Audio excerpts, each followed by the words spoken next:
Labag man sa kalooban mo na magmakaawa ka sa kanila, pero saan ka pupunta? Hindi ba?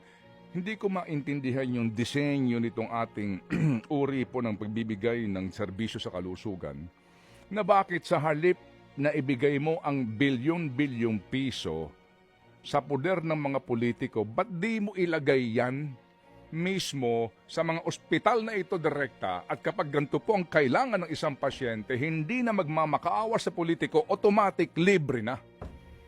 Hindi po ba? There's really something wrong with the system na pinatutupad natin dito. Kaya nga may panawagan sa lahat ng mga AIFs na yan, yung mga GL na yan, na sa bawat tanggapan ng politiko meron silang alokasyon.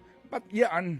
Gaano kalaking pera yan? Ba't di mo ilagay yan sa lahat ng ospital, heart center, kidney institute, PGH, orthopedic, Children's Medical Center, Fabelia, Maternity Hospital, sa lahat, doon na lang natin ilagay ito, di po ba?